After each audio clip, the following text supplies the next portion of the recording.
Muito bom dia, meus irmãos, a graça e a paz do nosso Senhor e Salvador Jesus Cristo. Amém? Vamos abrir nossas Bíblias em Atos dos Apóstolos, capítulo 9. Nós vamos ler os versículos 32 a 35. Atos dos Apóstolos, capítulo 9, versículo 32 a 35. Estamos perseverando aí na exposição desse livro histórico do Novo Testamento, que conta a história da igreja primitiva, conta a história daquilo que Jesus continuou a fazer e ensinar através dos seus discípulos, através da igreja. Então, toda uma dinâmica, vários acontecimentos, né? E a igreja vem caminhando, vem vencendo, vem se multiplicando, né? Surgem situações, surgem problemas, surgem dificuldades, mas a igreja, guiada pelo Espírito Santo, ela acaba tendo vitórias e ela acaba tendo avanço do Evangelho. Leiamos então o texto, Atos capítulo 9, 32 a 35, diz assim: Aconteceu que, passando Pedro por toda parte, desceu também aos santos que habitavam em Lida.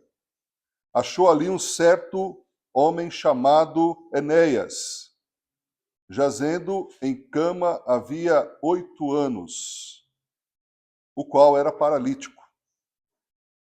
E disse-lhe Pedro: Enéas, Jesus Cristo te dá saúde.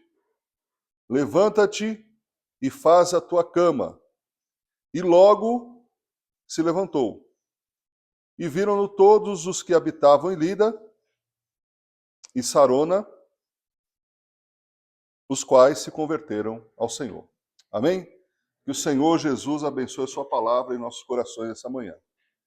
Meus irmãos, depois da conversão de Saulo, nós vimos Saulo de Tarso se convertendo, se tornando Paulo, o grande apóstolo, o grande perseguidor da igreja, se torna o grande missionário do cristianismo. E nós vemos o crescimento exponencial da igreja. A igreja vai crescendo, vai se desenvolvendo. Então, Lucas agora, ele foca a sua atenção e faz o registro do ministério de Pedro. Então, Pedro começa aqui a entrar em cena. E nós vamos ver que essa parte final do capítulo 9 apresenta Pedro saindo de Jerusalém, indo para outros lugares, para toda parte, né? Então, Pedro se movimentando, né? Ou seja, a igreja se movimentando, né? Através do seu grande apóstolo Pedro. Pedro foi chamado por Jesus Cristo de a pedra, né? Simão Barjonas era o nome original, ou seja, Simão, filho de Barjonas, Bar é filho de Jonas, né? Então, Barjonas, e ele passa a ser Pedro, que significa pedra. Não a pedra principal de esquina, mas um fragmento de pedra, né? Uma pedrinha, mas ali atribui uma certa característica em Pedro. Pedro, então, ele vai a essa cidade, né? Ele vai por toda parte, né? Ele sai de Jerusalém e Lucas faz esse registro, né? Nós temos aqui uma dinâmica. Paulo começa a entrar em cena através da sua conversão, através do seu primeiro momento como novo convertido. O novo convertido tem o amor de Jesus ali muito próximo, muito recente, e ele já começa a pregar na cidade.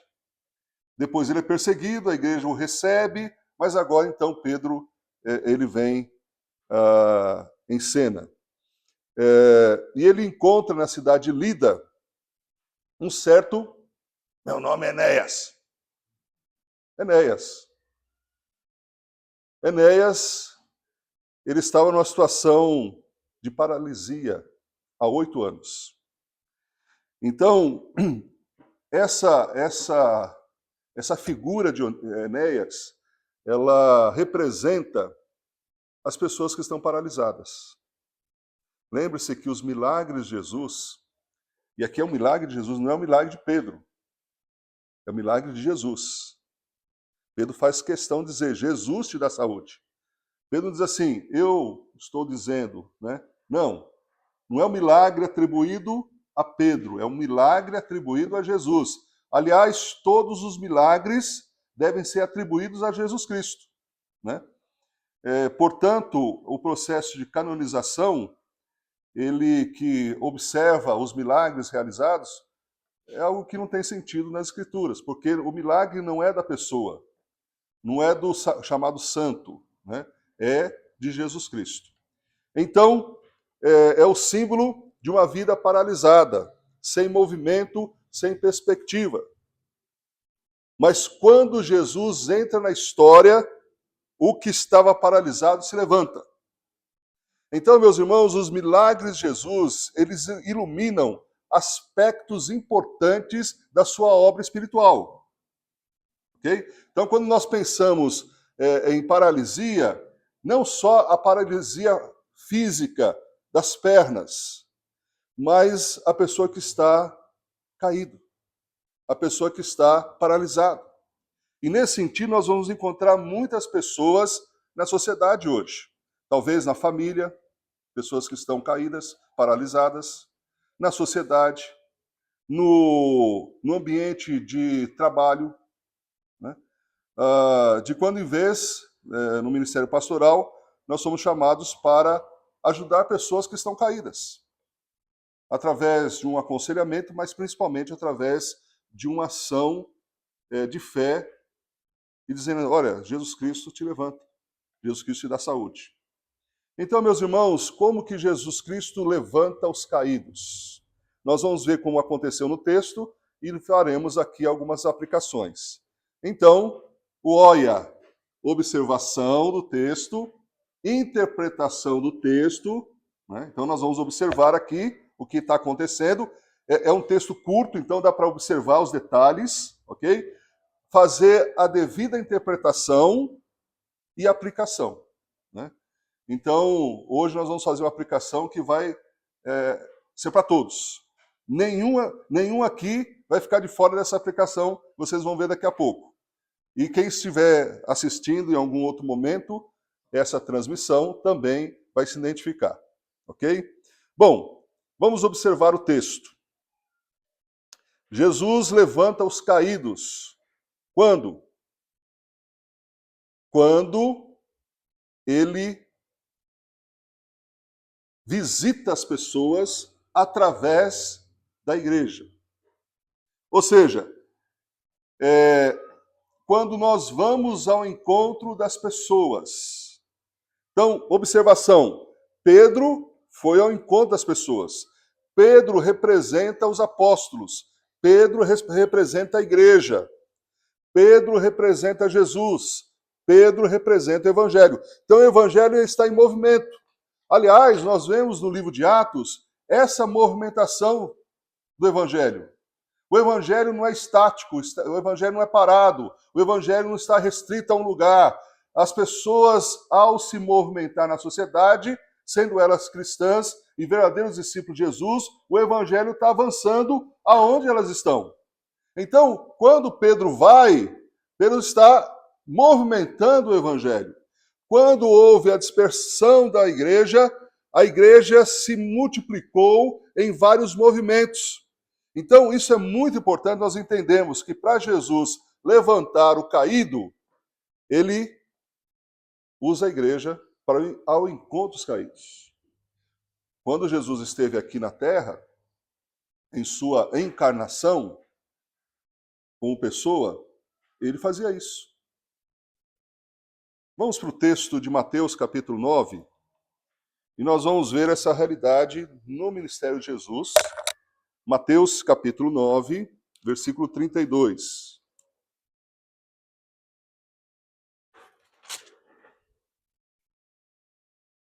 Aliás, do 35 ao 38. Diz assim, Mateus 9, 35. E percorria Jesus todas as cidades e aldeias, ensinando nas sinagogas deles, pregando o evangelho do reino e curando todas as enfermidades e moléstias do povo. E vendo as multidões, teve grande compaixão delas, porque andavam cansadas, desgarradas, como ovelhas que não têm pastor. Então disse aos seus discípulos: a seara realmente é grande, mas poucos são os ceifeiros, trabalhadores. Rogai, pois, ao Senhor da seara que mande ceifeiros para a sua seara. Em outra tradução, grande é a seara e poucos são os cearenses. Ou seja, poucos são os trabalhadores.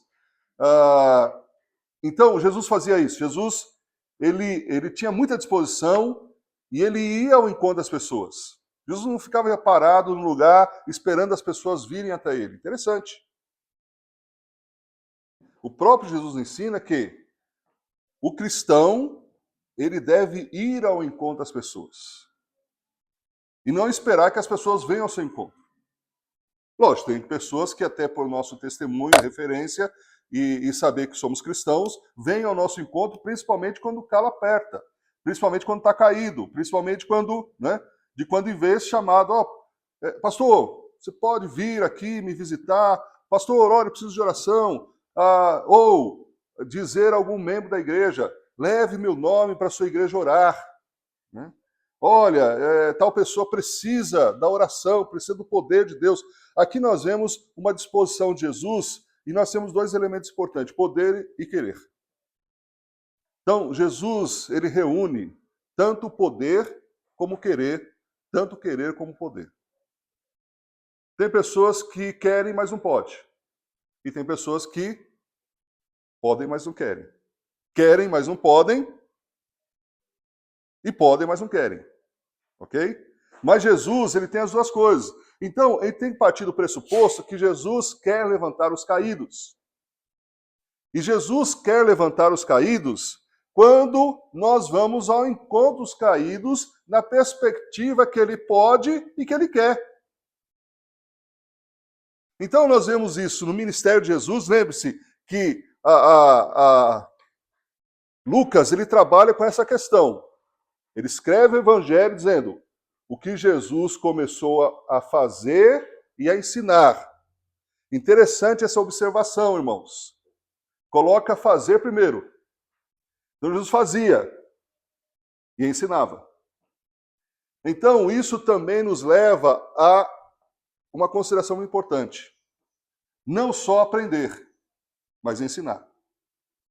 Não só saber, mas multiplicar o conhecimento falando para outras pessoas, de alguma forma, se colocando como instrumento para ir ao encontro das pessoas. Então, Pedro não está parado em Jerusalém, ele vai por toda parte, o evangelho está em movimento, a igreja primitiva era missionária. Não tem como dizer que uma igreja não seja missionária. Biblicamente falando, como assim? Nós não pensamos muito em missões, nós investimos muito em missões, nós não... Não, então não é igreja. Porque nós olhamos para a igreja primitiva, tanto em Jerusalém, em Samaria, em Antioquia, onde Paulo vai plantar a igreja, ele vai com a perspectiva e ação missionária de movimento.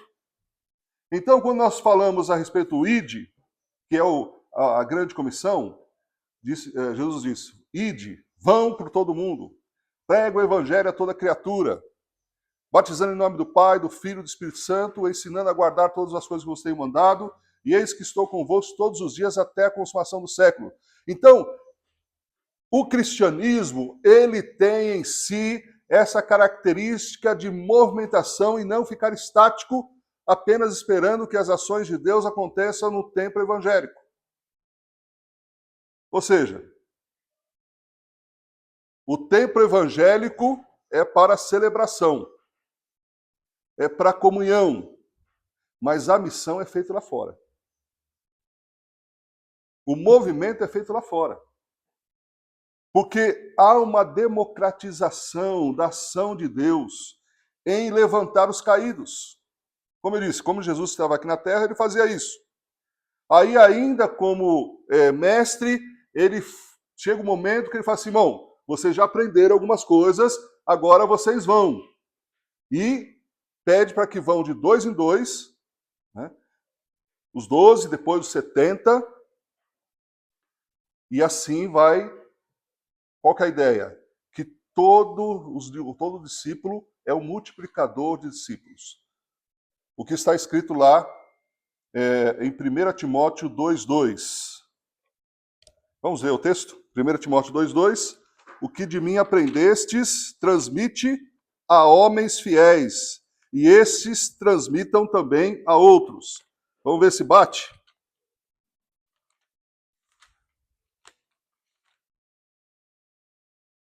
É isso mesmo. Citei certo, né? O que de mim, entre muitas testemunhas, faltou aí entre muitas testemunhas, ouvistes, confia a homens fiéis, que sejam idôneos para que também ensinem a outros. Desculpa, é 2 Timóteo. É para saber se os irmãos estavam atentos. Só que não. O desafio é decorar textos, né? Citar as escrituras sem ler, né? E tanto desafiador é as referências, né? As referências ajudam, né, a localização do texto, né? Muito bem. Então, 2 Timóteo 2,2, vocês viram aí que a ideia é o quê? É a multiplicação de discípulos. Enéas, então, é um homem paralisado. Versículo 33 vai dizer que Enéas, paralítico, há quantos anos? 8 anos. Irmãos, paralisar a vida durante 8 anos é muito tempo. Tem gente que está paralisado por conta da depressão, por conta de patologias emocionais, por questões espirituais, por questões físicas, por questão de problemas financeiros, por situações de enfermidade na família, ou enfermidade dele mesmo, da pessoa caída, ou ele está caído porque o seu parente está caído, seu familiar está caído, seu amigo está caído. As pessoas se constituem nesse aspecto. E nós podemos categorizar entre 2 grupos. Por isso que eu disse que essa mensagem atinge todos. Atinge aqueles que estão caídos e atinge aqueles que foram levantados por Jesus. Então, de duas uma. Ou você está caído por alguma situação da vida, eu estou colocando isso em termos gerais, ou você está caído por alguma situação em sua vida, ou você foi levantado por Jesus. Ou está caído, ou está levantado. Ou está levantado, ou está caído. Enéas estava caído. Ele representa muitas pessoas hoje, vivendo há anos presos em uma cama da impotência espiritual, emocional ou moral, ou financeira. Talvez não fisicamente paralisados, mas espiritualmente incapazes de se levantar. Estão lá, não conseguem se levantar. Às vezes, quem olha de fora consegue enxergar algumas coisas que quem está vivendo o momento não consegue enxergar. Irmãos, nós temos que ter o olhar espiritual para essas questões pelas quais a sociedade está sofrendo. Pedro, ele usou essa questão, essa perspectiva, que Jesus sim pode levantar, que Jesus sim pode curar, que Jesus sim pode abençoar, que Jesus pode tirar a pessoa que está paralisada por qualquer situação da vida. Jesus pode e Jesus quer. Nesse sentido, irmãos, nós precisamos ser mais ousados em relação a essa questão que vive a sociedade. De orar talvez mais pelas pessoas, olhando para seus vizinhos. Seus vizinhos, você os conhece? Você conhece o seu vizinho da direita, da esquerda, da frente, de trás?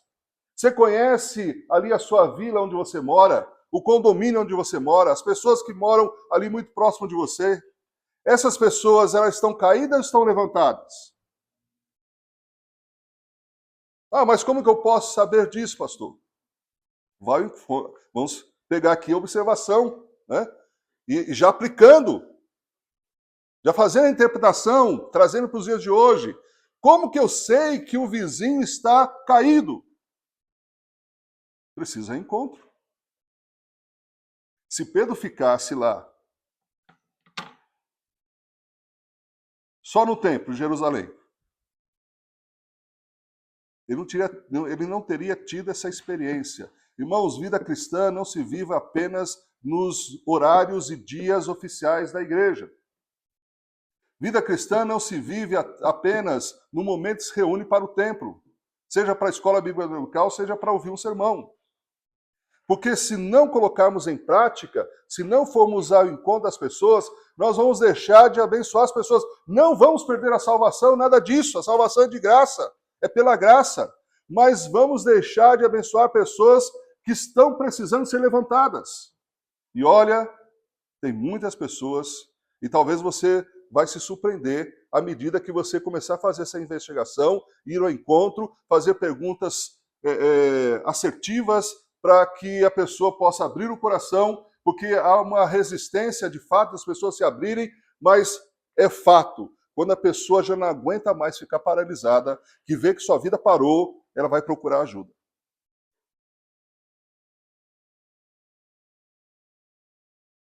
Quem tem alguma patologia emocional vai procurar ajuda de um profissional, seja um psicólogo, um psiquiatra, psicanalista. Quem está com um problema físico, né, na perna, no joelho, nos artelhos, né, nas articulações, vai procurar um médico. E muitas dessas situações têm a ver, sim, com questões espirituais.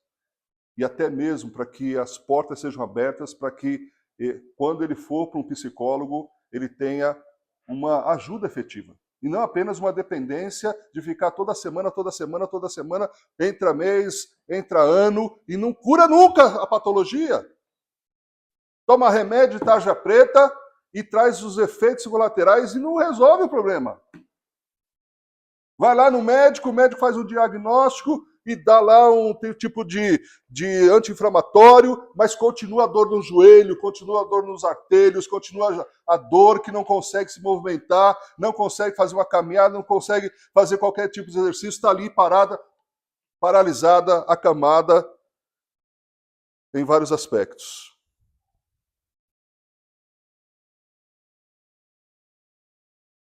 Segundo lugar. Primeiro lugar, como que Jesus levanta os caídos? Quando nós vamos ao encontro dos caídos. Ok?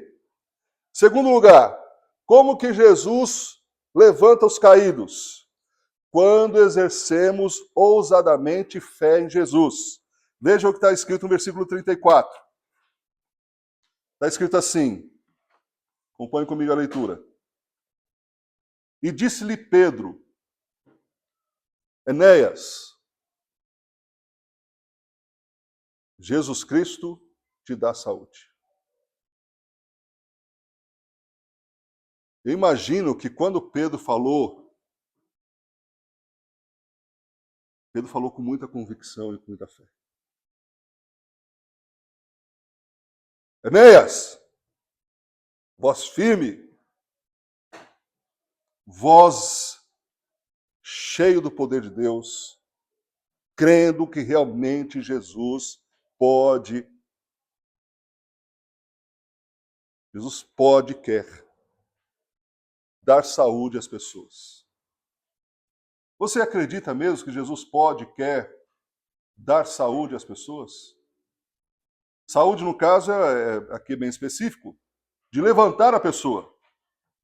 Então, Jesus Cristo ele levanta os caídos quando vamos ao encontro, quando exercemos fé em Jesus.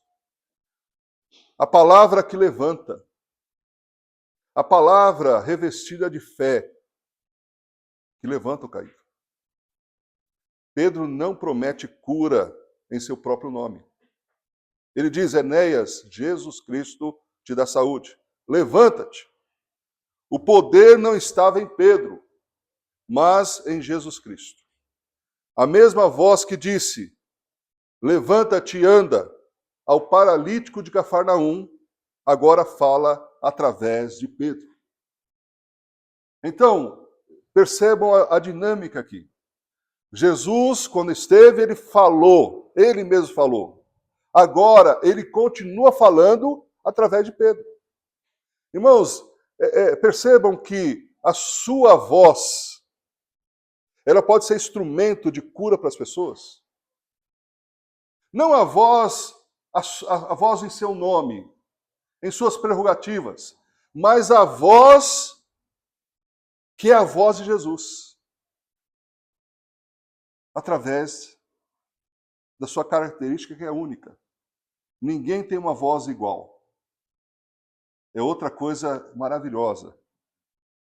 Os 9 bilhões de pessoas, ninguém tem uma voz igual. Ninguém tem uma digital igual. Ninguém tem um DNA igual. E é nessa diversidade toda que Deus pode usar o indivíduo para ser canal de bênção. Então Jesus quer abençoar pessoas. Jesus quer curar pessoas. Mas Jesus vai fazê-lo através do quê? Através de você. Através da sua voz. Então, nós temos aqui essa ação ousada de Pedro. Pedro não é mais aquele Pedro, Simão, Barjonas, inconstante, cheio de altos e baixos. Pedro agora é um apóstolo. Pedro não é aquele que negou Jesus. Pedro agora, ele tem maturidade.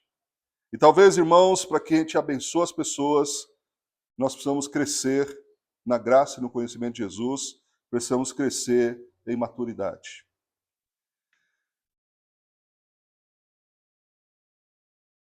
Terceiro e último lugar.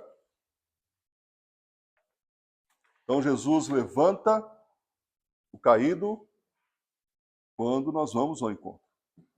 Jesus levanta o caído quando nós exercemos fé nele para abençoar a pessoa. Terceiro lugar.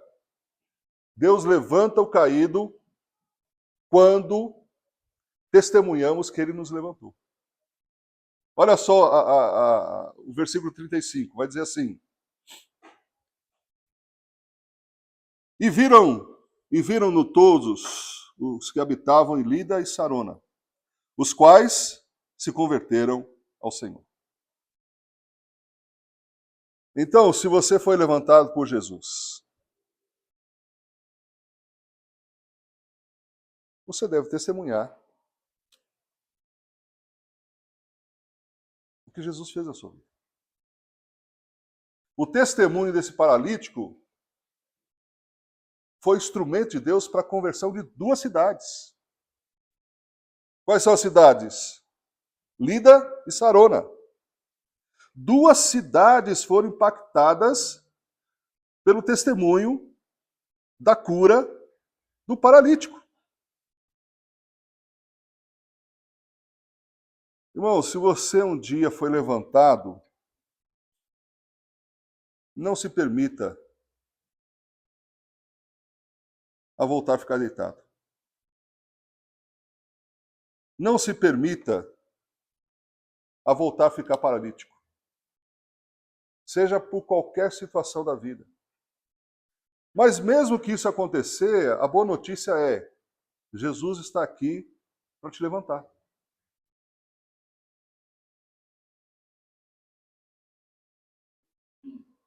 Jesus está presente. E eu quero aqui usar guardadas as devidas proporções, usar minha voz para dizer: Jesus te salva, Jesus te cura, Jesus te levanta, Jesus te dá saúde. Amém?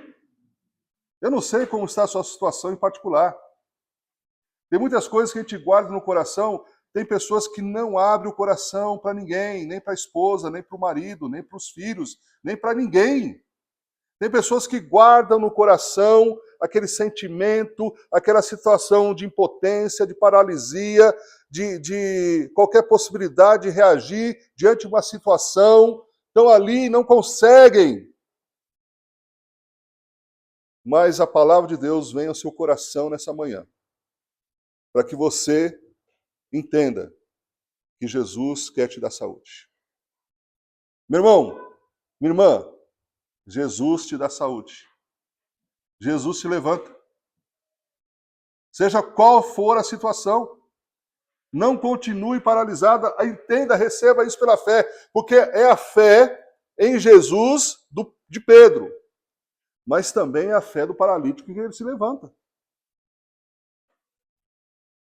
Então a palavra de Deus está sendo pregada com fé, com a autoridade que o texto me permite, e você precisa agora receber em seu coração e sair da situação de paralisia. E minha intenção em oração é que essa mensagem atinja outras pessoas, não só aqui aos que estão assistindo presencialmente. Se você está caído, se levante. Se você foi levantado, vá ao encontro das pessoas. Conclusão. Devemos ir ao encontro dos caídos. Jesus ainda levanta os paralíticos. O testemunho do levantado transforma duas cidades. O milagre não termina em Enéas. Aliás, meus irmãos, o sinal e milagre não é para um fim em si mesmo, só para abençoar a pessoa. Nós vemos que os milagres, eles abençoaram outras pessoas, não só a pessoa que recebeu o milagre. Porque o milagre, ele traz o testemunho. Então o milagre não para em Enéas. Quando o povo vê o que Jesus Cristo fez, muitos se convertem. O milagre se torna mensagem. Nesse caso aqui, o milagre se torna mensagem. Mensagem de transformação, mensagem de salvação. Aspecto espiritual que ilumina a obra salvífica, que ilumina a obra espiritual de Jesus Cristo nos corações das pessoas. Por isso que a gente pode jamais olhar para o milagre e entender que é só aquele momento de cura, mas que ele reverbera para outras situações. O milagre de Enéas nos lembra que nenhuma paralisia é definitiva diante do poder de Deus. Nenhuma. Nenhuma paralisia definitiva diante do poder de Jesus. O mesmo Jesus que levantou há 2000 anos, continua dizendo hoje: levanta-te, eu te dou nova vida. Enéas se levantou, arrumou a cama e voltou a viver, voltou a andar. Isso também é importante. As pessoas voltarem a viver com plenitude. Que também nós nos levantemos em nome de Jesus e vivamos para a sua glória. Amém? Agora nós vamos fazer algo diferente. No ambiente de oração, eu vou pedir para que todos fechem seus olhos, elevem seu pensamento a Deus. Tá? Nós vamos reagir à mensagem. Ok? Então, nós vamos fazer um movimento aqui. Eu vou pedir para que todos vocês, vão fazer o movimento de vir para esse lado aqui. Tá? Então, todos estão aqui, venham para esse lado, ok? Isso vai ser importante para uma dinâmica de reação e prática da palavra, ok? Vamos lá? Entenderam?